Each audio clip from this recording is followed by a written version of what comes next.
Now, our next guest struggled to come to terms with his sexuality in the hypermasculine world of GAA and found that social media became an outlet for him. Kevin Penrose, the GAA player, joins us now. Kevin, it is lovely to have you here. Thank you so much for joining us. Thank you very much. So, when you were growing up, you loved GAA, you played GAA. Yeah. But there was something else going on. Yeah. You felt you had to hide who you were as a person. Yeah.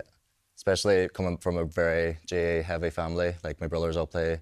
My father was heavily involved. Like, you're in the club every other week, I guess. You started playing football from 5, 6 years old, so it's something you only know, sort of thing, you know. But coming into my teenage years, you sort of felt something was up and something was a little bit off. But at that time, I didn't really know what was going on, you know. And it was only until maybe 18, 19 years old that I sort of realised, okay, maybe I am gay, you know, and it sort of dwindled out of the GAA scene. And just because I couldn't really feel like I could be myself within that environment, you know. So this is up in County Tyrone, playing for your local club. Yeah.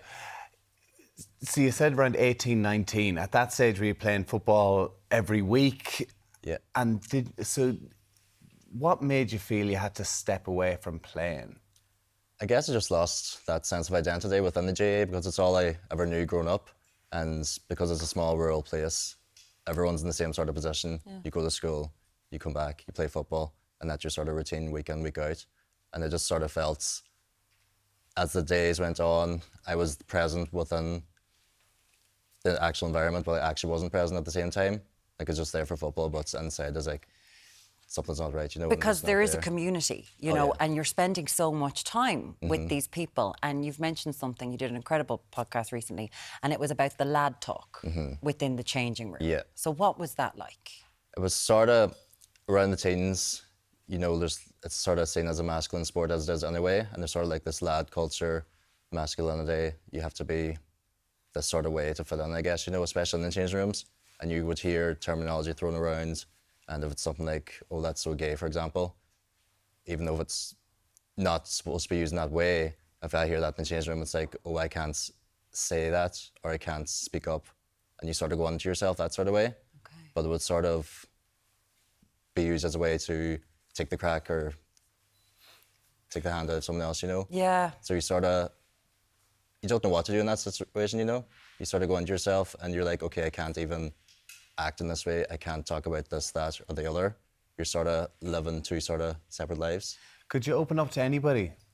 Not at that age, I don't think, you know. I was actually talking about this last day as well to my cousin, I think, how back then, social media, for example, we didn't even have it back then. It wasn't as big as it is now. So in that time, I didn't have anyone who was in the same position, especially playing Gaelic football. Okay. We just weren't around it. You didn't hear about it. It wasn't known.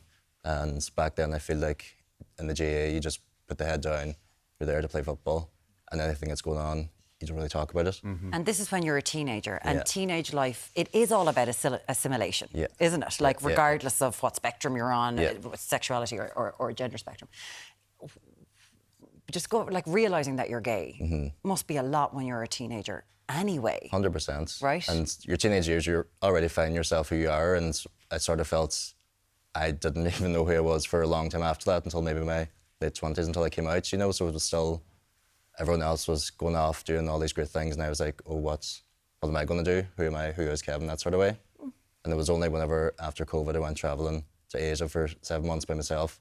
When you get out of that complete environment, you get talking to other people of all walks of life and hear their experiences. That's when I sort of decided, okay, now is the time to come out. And initially then it was a complete shift, you know? So you were in Thailand. Yeah. I know you spoke about how you were pretty much locked away for a couple of days. Yeah. And just decided I needed to talk to someone, and you called your mum. I did, yeah. So a complete picture for you is I was in Thailand, one of the most beautiful places in the world, I guess, you know, travelling by myself and in a hotel room. But the hotel room, I look at it now as a representation of my mind, I guess. Dark room, one window. I was in it for maybe, I'd say 5, 6 days, just couldn't get out of bed, couldn't do nothing. And at the time, social media was still doing it while travelling, but I couldn't even put myself out on social media because I was on the verge of burnout, I guess, you know. And it just got to the point where, okay, I need to call home now, I guess, you know. So that's when I decided to ring home. And then tell mum and dad, you know, and initially then you think, okay, what are they going to say? It's you build up your own minds of every scenario that could go wrong, but you don't even think about what could go right, I guess, you know. But whenever I told mum and dad, it was a complete, like the weight was just lifted, you know. And yeah, I haven't really looked back since, I guess. It's incredible to be quite physically having that manifestation of your mind in the room. So the reaction from your parents, how was it? Pretty normal, I guess. It was just like, all right, what are you at today, sort of thing. You know, it was like, they didn't even question. It was like, okay. I love you spoke with that. Your dad, what did he say? It's just... Yeah, just like, well done, sort of thing. It's so but this is the thing, you know? kind of build this stuff up in your head. And, you know, you've locked, I can't make the call. And actually, when you realise, actually opening up to your parents, it's not a big deal. No. And that, you know, then you wanted to spread the word among your family before you actually let people know on your social media. Yeah, 100%. Because I said to mum and dad, I was like, okay, you can tell whoever you want. Usually only people really care that know, sort of thing, you know. So then I hung up and I was like, no, actually, I want to tell my cousins, the rest of my family, my friends. And then I guess then with social media, it sort of comes to a point, you have the platform, why wouldn't you use it? And it's getting to the point where it's all travel and adventure based in a way, but it's getting to the point where I want to sort of make it more personal in a sense. So I just thought, why not? And the response then was great. And then I think then I came back maybe 3 months later to Ireland and I was like, okay, do we go back to football or not? Because I was just home anyway. Yeah. Not really sure what was on the cards, I guess. And a few of the lads were like, oh, you'll come back to football. And been back now, that's my 3rd year back then. And they reached out to you, they wanted you to get back into the team again. And, you know, that lad culture we spoke about earlier, like, is that gone or is that... As far as I know anyway, like my club and the lads and the team, like they've been nothing but welcoming to me from day one.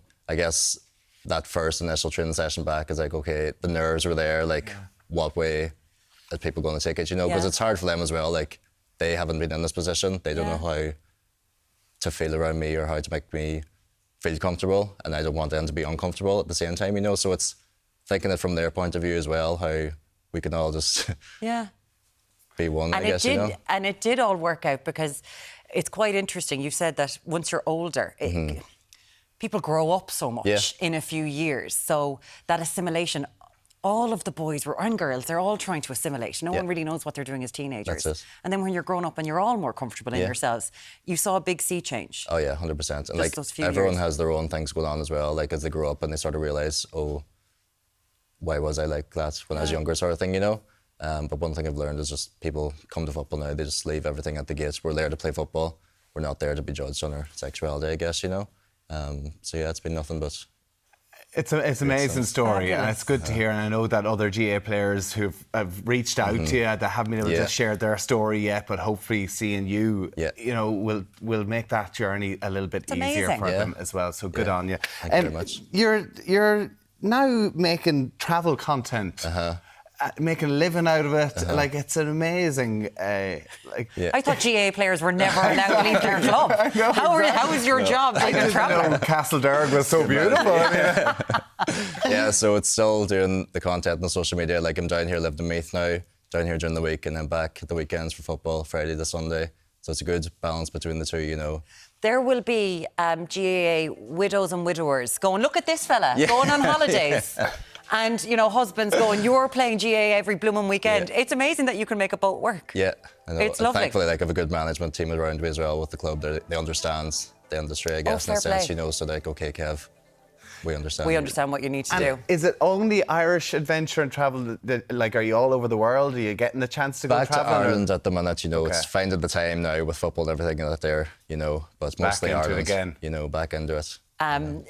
The people that you did a fantastic podcast with the GAA Social, BBC, it was so good. Thomas Niblock. Loads of people have reached out to you. You said that, you know, you didn't really have that person. Don Logue did so much, obviously, within the GAA. How does it feel to kind of put your head above the parapet? It feels good now, you know. Yeah. Like I just wanted to, in a sense, be that person that I didn't really have. Yeah. Like nowadays, I guess, with social media, you can look up these things like Gaelic football or gay players, whatever it is. And it's so accessible to us now, whereas back in my time, I feel old now sort of thing, like 10, 12 years ago, it's sort of like, okay, it's just newspapers, you don't hear about it, but I feel like if I have the platform, why not use it for something good and help someone out there? If it's one person, if it's 100, you know, Fantastic. making a difference. It's brilliant. Well It's done. wonderful. Good on you. Good on you. Kevin Penrose, where can people find? What's your handle? It's Kevin_Penrose_. There you go. You can find That's it. It's beautiful. My God. And if you do want to hear more, check out the GAA Socials. It's a great podcast fantastic. as Thank well. you so Kevin. much, Thank you very Kevin. much. No problem. Thank you.